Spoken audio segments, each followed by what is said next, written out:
सार्वजनिक सेवा प्रसारण।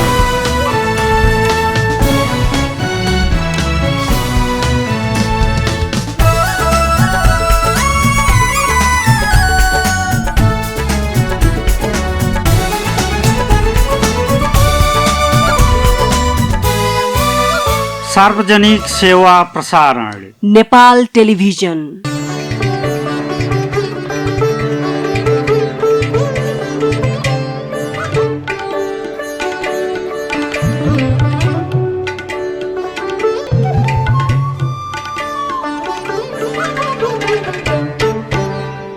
दर्शकबिन नमस्कार।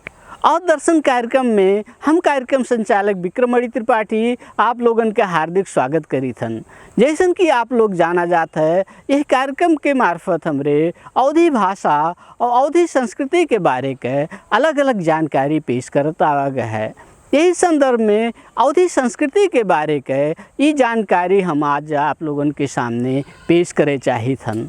अवधी भाषी भूभाग प्राचीन काल से पारंपरिक रूप में सामाजिक और आर्थिक दृष्टि से अत्यंत समृद्ध भूभाग के रूप में राष्ट्रीय और अंतर्राष्ट्रीय स्तर पर जाना और पहचाना जाता है। शायद ही समृद्धि के नाते हुई ये भूभाग राणा काल से लेकर आज तक राष्ट्रीय स्तर पर अपन योगदान देता है। यही योगदान के क्रम में माओवादी आंदोलन के क्रम में अनाथ भवा लड़कन के लालन पालन करे के खातिर तत्कालीन नेपाल सरकार और बाल मंदिर के सक्रियता में स्थापना भवा बाल गृह का एक उदाहरण के रूप में लिया जा सकता है। माओवादी द्वंद्व काल में स्थापना भवा ये बाल गृह आजो संचालन में है, जबकि हमारे देश के अन्य जिलन में स्थापित किया यही किस्म के बाल गृह आज बंद हो चुका है।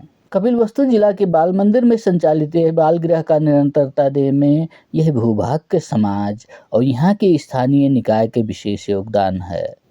यह बाल गृह के स्थापना काल से लेकर आज तक यही संस्था से आबद्ध एक व्यक्तित्व के रूप में राष्ट्रीय स्तर पर यहाँ के समाज और स्थानीय निकाय के यही योगदान का आप कौने रूप में देखा जाता है। ये बाल गृह की स्थापना यहाँ द्वंद्व के समय में, जौन समय में राज्य और माओवादी के बीच में द्वंद्व चला रहा, द्वंद्व के समय में जितना बाल बालिका नेपाल अधिराज्य भर में उनके पिता, उनके गार्जियन लोग गुजरा रहे, मरा रहे, वैसे बच्चे लोग नेपाल सरकार और नेपाल बाल संगठन 200 बच्चन के संरक्षण में लेके लालन पालन पढ़ाई लिखाई सब व्यवस्था करे खातिर जिम्मा लिहिस। और 2059 साल में कपिलवस्तु जिला के सदर मुकाम तौलिया में बाल गृह संचालन भय। उस समय में हम ये बाल गृह के उपाध्यक्ष रहें। उस समय में जब बाल गृह संचालन भय रहा, संजय मान शेरचंद जी अध्यक्ष रहें। बच्चन के नेपाल सरकार के तरफ से 1000 रुपया एक बच्चा के मिलत रहा। हमारे 67 बच्चा लोग लुम्बिनी के दांग, सल्यान, प्यूठान, कपिलवस्तु, अर्घाखाँची, रोल्पा, रुकुम कह के हमारे 5 जिला प्लस कपिलवस्तु हमारे अपने तरफ से यहाँ के भी बच्चे के हम लोग रखा गए। ये नाते ही बाल गृह शुरुआत में बहुत संकट के समय में हमारे का जिम्मा लेवा गया रहा। उस समय में कुल भौतिक पूर्वाधार नहीं रहा।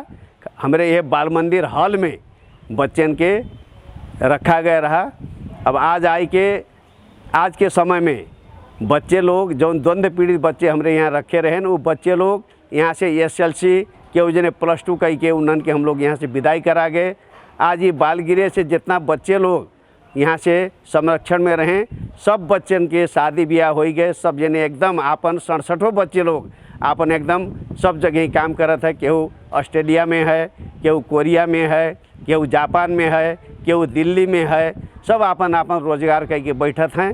हमन के इतना गर्व होता है कि कम से कम मधेश के ज़िला में हमारे सब पहाड़ी मूल के बच्चे मधेश में रुकुम, रोल्पा, सल्यान, प्यूठान, दांग, अर्घाखाँची और कपिलवस्तु के भी कुछ बच्चे हमारे यहाँ लालन पालन करें। आज वो बच्चे लोगन के आवत हैं, यहाँ 2 साल 3 साल में आवत हैं। हमन के गर्व होता है। बच्चे लोग अपन घर समझ के यहीं बाल मंदिर में आवत हैं। जौने समय आप लोग यह बाल गृह की शुरुआत किया गया, वही समय यह बाल गृह में नेपाल सरकार के तरफ से और माओवादी के तरफ से दोनों ओर से पीड़ित लड़कन का एक छत के नीचे रख के उ सबके लालन पालन करे में आप लोग कैसे सफल भवागा रहा?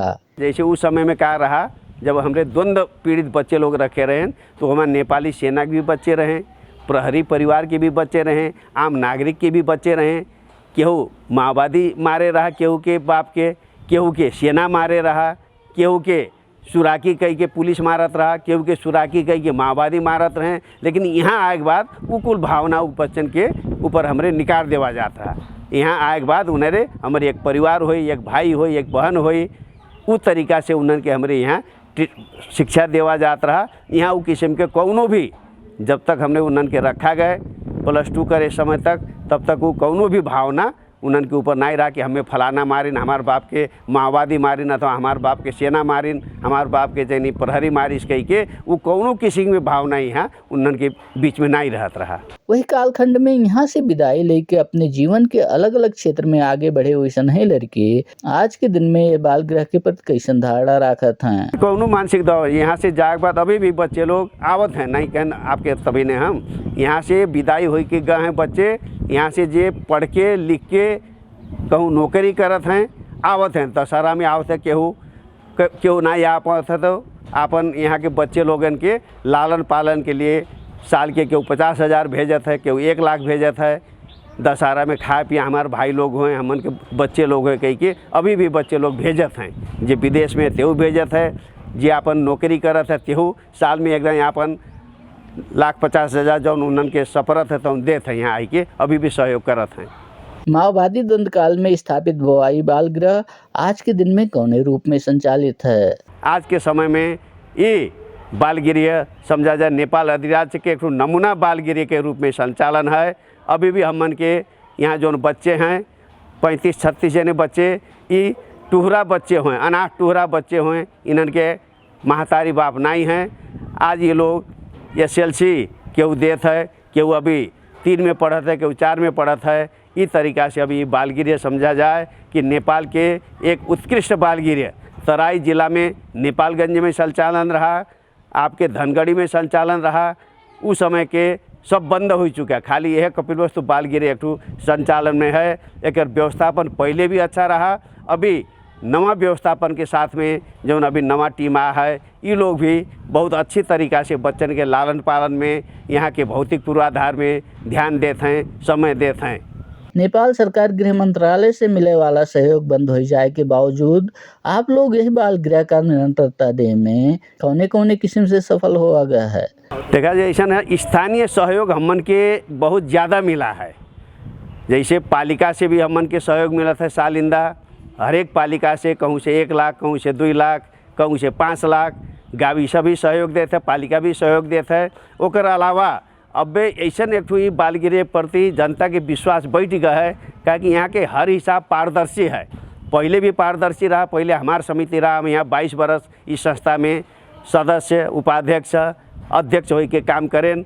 हमन के बाद भी जो समिति आ है उन्होंने लोग ईमानदारी से काम करते हैं। यहाँ के एक तो सहयोग की भावना कहा कि पारदर्शिता है, हर एक हिसाब किताब आप लोग जब भी आके देख सका जाता है। ये बाल गृह में कोनो भी अनियमितता नहीं है। यह नाते सहयोग, जैसे केहू के अपन बच्चे लोगन के जन्मदिन यहीं आई के मनावत है, केक काट के, केहू अपन पिता के वार्षिक श्राद्ध करे के लिए भी यहीं आवत हैं, केहू जने अपन औरों कोनो काम करे के लिए बाल गृह के बच्चन के चला जाए, सहयोग करा जाए। केहू कपड़ा देते हैं, केहू खाद्यान्न ला के देते हैं, केहू शैक्षिक सामग्री देते हैं। अभी बुद्ध पद्म में जितना हमन के बच्चे हैं सब ये बुद्ध पद्म उच्च मावी में अध्ययनरत हैं। पहले तो यही बाल मंदिर में छोट छोट लड़कन का पढ़ावे के कामों किया जात रहा, आज के दिन में वो सब काम कौन अवस्था में हैं? पहले यहाँ रहा बाल मंदिर जब स्थापना रहा शुरू में, उस समय में छोटा छोटा बच्चे लोग जैसे नर्सरी क्लास के, शिशु क्लास के, अब जैसे बाल विकास कई के जगह जगह में सरकार खोले है। उस समय में बाल मंदिर में छोट छोट बच्चे लोग 2 बरस, 3 बरस, 4 बरस, 5 बरस के बच्चे लोग आवत रहे, पढ़त रहे। यहाँ उन्हन के हलवा लीटो खाए के मिलत रहा, यहाँ उन्हन के अमेरिकन सरकार के सहयोग से दूध मिलत रहा। बच्चे लोग पढ़त रहे, सुतत रहे, खेलत रहे। पहले वो व्यवस्था रहा। बाद में जब प्रजातंत्र आए के बाद परिवर्तन भय। अब यहाँ बाल गृह स्थापना हमरे द्वंद्व के समय में पहले बाल गृह नहीं रहा, पहले हमरे खाली साल में एक दिन बाल दिवस के समय में बच्चन के कार्यक्रम हमरे करा जाता है 2 दिन 3 दिन के। अभी तो बाल गृह संचालन होने के बाद समझा जाए कि यहाँ सालिंदा सालों साल हर एक किस्म के कार्यक्रम यहाँ होत है। यही किस्म से ये बाल गृह का निरंतरता दे में आप लोग सफल होवा जाता है। यही सफलता के पीछे के कारण का हैं? जैसे देखा जाए बाल गृह कह रहा कि उस समय में नेपाल सरकार और बाल संगठन के बीच में जो समझौता बह रहा वो तो कार्यक्रम खत्म हो चुका है, वो कार्यक्रम अब नहीं है। वो कार्यक्रम रहा जब तक द्वंद्व शांति समझौता नहीं भय रहा तब तक वो कार्यक्रम संचालन भय। शांति समझौता होए के बाद अब हमारे अपने नेपाल बाल संगठन की तरफ से कपिलवस्तु बाल मंदिर के बाल संगठन की तरफ से हमारे अपन प्रयास से का स्थायित्व दे आवा गए, नहीं तो और सब जगह ही बंद हो गया। सरकार की तरफ से जो कार्यक्रम रहा वो बंद हो चुका है। ये तो यहाँ के स्थानीय के सहयोग प्लस यहाँ के जो समिति के अपन एक ईमानदारीता है, एक लगनशीलता है, ओकर नाते ये बाल गृह अपन स्थायित्व पाए है। ये बाल गृह हरदम संचालन रही। यह किस्म से अवधी भाषा भाषी समाज के मुख्य बसोबास क्षेत्र में रहा यह बाल गृह में यहाँ के स्थानीय समाज के बच्चन के उपस्थिति का अवस्था कैसन है? यहाँ अनाथ यतीम बच्चे जैसे हमन के तराई मूल में का है महतारी बाप नहीं है तब वो लोग यहाँ बैठे नहीं आवत हैं। हमारे बहुत प्रयास करा गए कि मधेश समाज के भी मधेसी मूल के भी बच्चे लोग यहाँ आवें रहें, उनन के भी हम लोग यहाँ पढ़ावा जाए लिखावा जाए सब करा जाए। बहुत हमन के प्रयास के बावजूद 1-2 जने भर हमन के जैसे निसार प्रधान रहें उनके गांव के एक बच्चे हमारे यहाँ लाई के रखा गए, वो का SLC पास करावा गए, यहीं से इंटरमीडिएट करावा गए। आज वो बच्चा जन स्वास्थ्य कार्यालय में नासू पद में अभी कार्यरत है। यहाँ तो मधेसी मूल के बच्चे भी अगर वैसा यतीम बच्चे हैं महतारी बाप नहीं हैं तो यहाँ वो लोग आई के अपन रह सकत हैं। उनन के भी यह सुविधा मिली जौन और बच्चे के मिलत है। निश्चित रूप से हर एक समाज में कोनो न कोनो रूप में अनाथ और असहाय लड़की रहत हैं। यही किस्म के स्थानीय अनाथ और असहाय लड़कन का यह बाल गृह में लावे के खातिर आप लोगों के तरफ से कौने कौने किस्म के प्रयास हुआ हैं? ओका तो यहाँ मन के है बाल मंदिर में अनाथालय है, बाल मंदिर में चनी यतीम टुहरा अनाथ बच्चे लोग रहते हैं कहीं का प्रचार प्रसार व्यापक रूप से है। अब हमारे टाइम में स्थानीय तह में भी पत्राचार करा जाता है पालिका में वड़ा में कि आपके वड़ा में वैसन कोनो बच्चे हैं तो आप लोग यहाँ लावा जाए, वो कहीं भरना करावा जाए कह के हमारे साल में हमारे पालिका के संदेश देवा जाते जानकारी देवा जाता है। अपने समाज में रहा स्नेह अनाथ लड़कन का यही बाल गृह में पठवे के खातिर कौने कौने किस्म के तरीका अपनावे के जरूरत होता है? ओकर एक सिस्टम है जैसे वड़ा कार्यालय वड़ा सिफारिश दे, जिला प्रशासन कार्यालय में सिफारिश दे, वड़ा जिला प्रशासन कार्यालय प्रहरी मिल के ओका प्रमाणित करी है कि हाँ ये बच्चा के महतारी बाप नहीं हैं, ये बच्चे के और हुई हैं जैसे उनके चाचा हुई हैं, उनके और छोटा दादा लोग हुई हैं। अगर वो लोग चाहें कि नहीं बच्चे उनके महतारी बाप नहीं हैं ओका हमरे बाल गृह में रखा जाए बाल मंदिर में रखा जाए कहीं के करिए तो ओकर वह वड़ा कार्यालय से सिफारिश हुई इनके महतारी बाप नहीं है कह कि मृत्यु दर्ता प्रमाण से लेके सब दिए हैं। जिला प्रशासन में आई CDO कार्यालय में एक समिति है, उस समिति ओका प्रमाणित कह के तब CDO के अध्यक्षता में वो निर्णय हो के तब वो बच्चे यहाँ आई के बैठे लालन पालन करे खाए बैठे के पहिए। यह किस्म के तरीका अपनाए के आवाज नहीं बच्चन का यहाँ कौने कौने किस्म के सेवा और सुविधा मिली? यहाँ एक बात तो सब सुविधा यहाँ पहिए जौन और बच्चे पावत हैं उनन के सूते की व्यवस्था है, पलंग है, उनन के पढ़े की व्यवस्था है, सुबेरे शाम ट्यूशन की व्यवस्था है, खेले पावत हैं, व्यक्तित्व कला दुनिया भर के जो कार्यक्रम होता है अपन व्यक्तित्व विकास करे के लिए वो सब यहाँ के टीचर लोग यहाँ जो आमा ही आया ही यहाँ के जो बाल गृह प्रमुख हैं कर्मचारी हैं वो लोग उन्हन के सिखाई हैं। यही किस्म से बाल गृह में अपन समय बितावे के बाद ऐसे नहीं लड़कन का यहाँ से परिवार का हस्तांतरित करे के तरीका का है? जैसे अब उनके केहू नहीं है तो परिवार में हस्तांतरण अब कैसे करा जाए? उनके केहू नाता बाता हैं जैसे अपन महतारी बाप नहीं है लेकिन और नज़दीक के केहू नाता बाता हैं तो पढ़ लिख के जब वो करिए वो लोग आई के हाँ हमारी ये रिश्ता हो ये नाता हमार बड़का भाई के लड़के लोग हो कहीं के कहिए वो प्रमाण लेके आई हैं तो उन्हन के हमारे बुझावा जाए। एक साथे निर्धारित शिक्षा दीक्षा पूरा करे के बाद यहाँ से विदा किया लड़कन का आप लोग और कौने कौने किस्म के सहयोग किया जाता है? लोग नहीं आए तो हमारी SLC+2 कह के उन्हन के भाई जब अपन पैर में खड़ा हुई हैं तब उसके बाद उनके कहूँ नौकरी चाकरी लागी कहूँ हमारी सिफारिश कही दे। बाल मंदिर की तरफ से हमारे ढेर बच्चन के नौकरी भी लगावा गया है। ये नाते अब क्यों है ये नहीं है तो भाई वो पढ़ लिख के जब अपन सक्षम हो जाई, +2 पास कर ले, डिप्लोमा पास कर ले, तो अपन पैर में अपने खड़ा होई। बहुत जने अभी टीचर यही से बच्चे लोग 3-4 जने थाई टीचर में नाम निकाले हैं, प्रावी में, नीमावी में, केहू जने नासू में नाम निकाले हैं। तो वहाँ हम लोग बाल संगठन की तरफ से उनके सहयोग करा जाता है। यही किस्म से आपन बाल गृह के बसाई पूरा करे के बाद यहाँ से जाए वाले लड़किन के नागरिकता आदि बनावे के तरीका का है? नागरिकता बनी, नागरिकता ही बाल मंदिर से, जैसे महतारी बाप हैं उनके सब पता है, महतारी बाप के नागरिकता है तो वह आधार से हम लोग सिफारिश करके बनाई देवा जाए। लेकिन महतारी बाप की नागरिकता नहीं है, उनके कौनो पते नहीं है, महतारी बाप के रहें कहाँ के रहें कौनो पता नहीं है, तब वो उनकी नागरिकता बनी।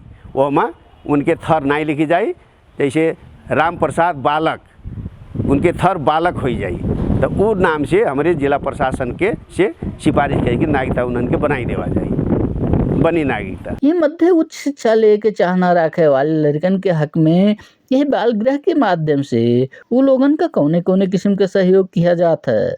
उच्च शिक्षा में जैसे +2 तक हमरे कराए के बाद तो अपन मेहनत करे के पड़ा, अपने रूप से पढ़े के पड़ा कि तो कौनो डोनर लोग, विदेशी डोनर लोग अथवा नेपाल के ऐसे डोनर लोग हैं जो कि ऐसे बच्चन के उच्च शिक्षा पढ़ाए के लिए भी उन्हें चाहना रखत हैं। उन्हें काठमांडू, पोखरा, विराटनगर बड़ा जगह में उन्हें ऐसे बच्चे के पढ़ाओ के लिए खोजत हैं, वैसन जगह में हम लोग सिफारिश करी थे।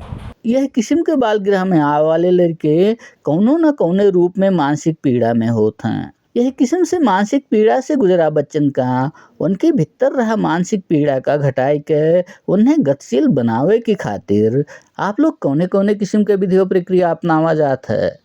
नहीं, ऐसा नहीं देखा जाए उनके यहाँ के बैकग्राउंड कैसन है, ये बालगृह के लालन पालन करे वाला यहाँ के टीचर लोग, यहाँ के आमा लोग, यहाँ के बालगृह प्रमुख लोगन के ऊपर निर्भर होता है। अभी जो यहाँ बालगृह प्रमुख हैं राम प्रसाद अरियाल जी, वो उन्होंने बालगृह से हुरकल आदमी हुए। उन्हों के पिताजी छोटे रहे 2 साल के, तब पिताजी गुजर गए रहे। उनके लालन पालन 5 साल बालगृह से भवा रहा। तो ये नाते वैसे बच्चन के भावना बूझत हैं, ये नाते वही किस्म से बच्चन से वो व्यवहार करत हैं। बच्चन के अंदर यहाँ वैसे भावना, यहाँ से जब बच्चे पढ़ के निकले यहाँ से विदाई हो के गए, उनके ऊपर अंदर वो भावना कब्बो नहीं आवा है, वो किस्म के व्यवहार यहाँ होता है। आप यह बाल गृह के माध्यम से बाल शिक्षा के क्षेत्र में निरंतर सक्रिय हो जाता है। अवधी भाषी भूभाग के क्षेत्र में आप बाल शिक्षा की अवस्था का कौने रूप में पावा जाता है? वे पहले जैसे नहीं है, अभी तो जैसे सरकार के तरफ से जो कोटा छुट्यावा है, मधेसी कोटा से भी नासू अधिकृत के अलग कोटा होता है, उस सब में अब मधेसी समुदाय के बच्चे लोग भी हम देखे थे। आज ही 7-8 वर्ष के अंतराल में एक से एक पद में मधेसी समुदाय के बच्चे लोग हैं। वो लोग पहाड़ी समुदाय के बच्चे से कोनो मामला में भी कमज़ोर नहीं हैं। अभी देखा जाए चाहे MBBS के डॉक्टर के देखा जाए, डॉक्टर में भी हमन के ये मधेसी समाज के बहुत लोग अभी डॉक्टर हैं, बड़ा बड़ा पोस्ट में अभी हैं। जैसे यहीं लेवा जाए आपके अभी AIG हैं चतुर्वेदी जी, हैं, खैर वो तो पुरान हुए, तब वो आज इस 7-8-10 वर्ष के अंतराल में जितना अभी मधेसी समुदाय के बच्चे लोग पढ़े लिखे में ध्यान देते हैं, पहले नहीं रहा। जब आप कहा जाता है वास्तव में पहले वो कुल भावना नहीं रहा, लेकिन अब मधेसी के बच्चे की कहा है कि हमें 1 नंबर में निकले के है, हमें और बच्चे से अव्वल बने के है, कह के वो भावना से उन्हें पढ़ते हैं। अभी मधेसी समुदाय के बच्चे लोग भी पहाड़ी समुदाय के बच्चे से कोनो मामला में कमज़ोर नहीं हैं। हमारे विचार से हम जो देखी था अभी एक से एक पद में निकल थे मधेसी समुदाय के बच्चे लोग, टैलेंट हैं एकदम, कौनो हम कमज़ोर नहीं हैं। संपूर्ण अवधिभाषी लड़कन के शिक्षा के स्तर की तुलना में यही समाज के दलित समुदाय के बच्चन के शिक्षा के स्तर कुछ लोगन का छोड़ दिया जाए तो कमज़ोर है। ऐसा नहीं, बच्चन का शैक्षिक रूप से सशक्त बनावे के खातिर राज्य की तरफ से का होए की जरूरत देखा जाता है। अब जैसे दलित के बच्चे लोग हैं, सरकार 5 साल तक के उम्र के वाले के भत्ता देता है, वो सब करे से नहीं होई। दलित के बच्चन के पहले नंबर में तो दलित के भावना से ऊपर उठे के पड़ी। भाई टैलेंट है, पढ़े लिखे में अच्छा है, तो दलित और में भावना भेदभाव नहीं करेगा। भाई सरकार की तरफ से दलित आरक्षण कोटा वाला इस सिस्टम से दलित हरदम उनके मनस्थिति दबा रही। हमारे विचार से उनके सरकार कम से कम +2 तक शिक्षा निःशुल्क कही दे, सबके लिए गरीब के विशेष सहयोग करे, गरीब के बच्चन के लिए किताब कापी पूरा शिक्षा में लागे वाला सब खर्च सरकार ले ले।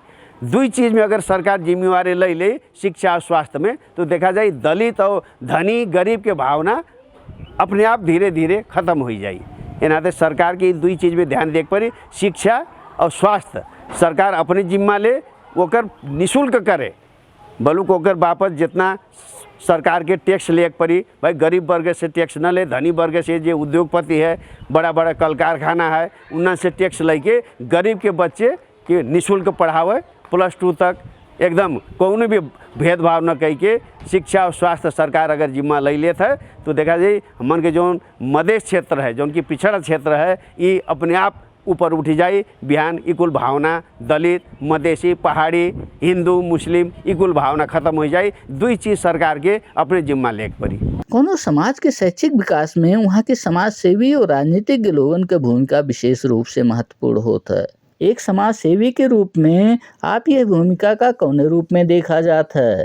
देखा जब एक सरकार के ध्यान देख पड़ी, जैसे समाज तो हमारे है ना, हमारे समाज में जो बैठा जाता है, जो यहाँ के बासिंदा हमारे 3, 4, 5 पुस्ता हमारे यहीं तौलिया में बीत गए। हमारे हजूर बुआ कपिल वस्तु तौलिया में आए रहे, तब अभी ये हम लोग अपन भूमिका खेला जाता है। लेकिन जब तक सरकार के तरफ से चाहे आप यतीम बच्चे लेवा जाए, चाहे गरीब वर्ग जे पढ़े लिखे में एकदम टैलेंट है, लेकिन वो पढ़ाई से बेचारा वंचित होता है, तो वैसन वर्ग के सरकार के कैटेगरी छुटा पर अब जन जे आंदोलन के बाद देखा जाए इतना बड़ा परिवर्तन भा है। अभी देश में नवा सरकार आ है, सरकार काम एकदम युद्ध स्तर में शुरू करत है। इस सब के बावजूद नेपाली मातृभाषी की तुलना में यहाँ के स्थानीय अवधी भाषा भाषी समाज अपने समाज के विकास में वह किस्म से गतिशीलता नहीं दे पाए है जो उन्हें किस्म से होए के चाहत रहा।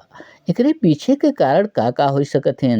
देखा जैसे ना, अब पहले की तुलना में आप जो कहा जाता है, पहले की तुलना में उत्तर और दक्षिण यहाँ भेद रहा।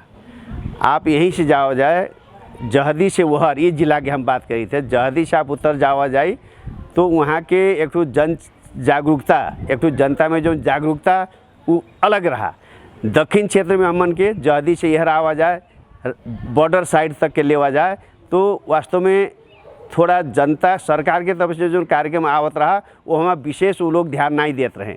लेकिन अब आज का वही गए ये भाई, जब उत्तर में विकास हो सकता है, वहाँ के आदमी होए, हमारे भी आदमी होई।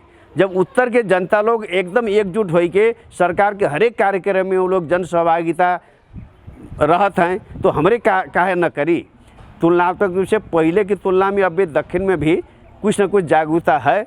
पहले की तुलना में दक्षिण में भी भाई हमारे जब तक सक्रिय नहीं हुई, हमारे एक नहीं हुई, हमारे जौन भी सरकार हमन के पॉलिसी लागू करत है, देत हमन के सहयोग, वो जब तक हमारे आपस में एकजुट नहीं हुई तब तक हमन के दक्षिण में विकास नहीं हुई। हमारे दक्षिण के जनता लोग पछड़ब कह के, पाछे रहब कह के, अभी गार्जियन में अभी अभिभावक में भावना आई गया है। यही के साथ अब हमारे कार्यक्रम के अंत में आ चुका हन। आप दर्शक महान भाव लोगों से यही बारे में और का कहे चाहा जात है? देखा जनता के कहा है कि जनता जनार्दन हो, जनता जेका चाही तेका कुर्सी में बैठाई, जेका चाही तेका सड़क में लाई दी। तो भाई समाज सेवा के भावना से जे काम करी जनता भी का पहचाने के पड़ा। अब जनता पहले जैसे नहीं है, आज देखा जाए ये जो परिवर्तन आ है, ये दुनिया के बड़ा आश्चर्य वाला परिवर्तन हो गया है कि वो सोचत नहीं रहा कि एक दिन में सत्ता पलट हो जाए, एक दिन में जेएनजी के आंदोलन से सरकारें परास्त हो जाए, सरकारें चला जाए। अब जौन मेयर के अभी आपके जनमत आई गए भाई, वो तो जनता जनार्दन के जनमत स्वीकार पड़ी, जनता मत दी है, जनता का चुने है। तब इस सरकार के निरंतरता के लिए अब ये सरकार बढ़िया से काम करे, जनभावना अनुसार काम करे। जनता के क्या चाहिए भाई, कहूँ जाएँ उनके काम तुरंत हो जाए। आपन कौनो अड्डा अदालत में काम है, बिना 2 पैसा केहू के खवावे काम हो जाए, वो हिसाब से काम होए तो कौनो भी समस्या नहीं है। अभी सरकार वही में विशेष सुशासन, भ्रष्टाचार अंत और काम के पारदर्शिता, जितना बजट सरकार देत है जहाँ देत है वो हम एक तो अनुगमन कह के पारदर्शिता, पब्लिक ऑडिट। आप काम करो 10 लाख के काम संपन्न भय तो पब्लिक ऑडिट करो, बाकायदा एकदम खुला मंच में जनता के सामने आप पेश करो कि इतना बजट आ रहा है, इतना बजट में इतना काम है, काम भी होकर सब प्रमाणित करें, वो हिसाब से काम आगे बढ़ी तो जनता जौन रूप से परिवर्तन ला है वो हमें निश्चित रूप से सकारात्मक काम हुई। अब जनता में सकारात्मक सोच आई गए है, वो हिसाब से सब जने आगे बढ़े पड़ी। और दर्शन कार्यक्रम के समय पूरा हो चुका है।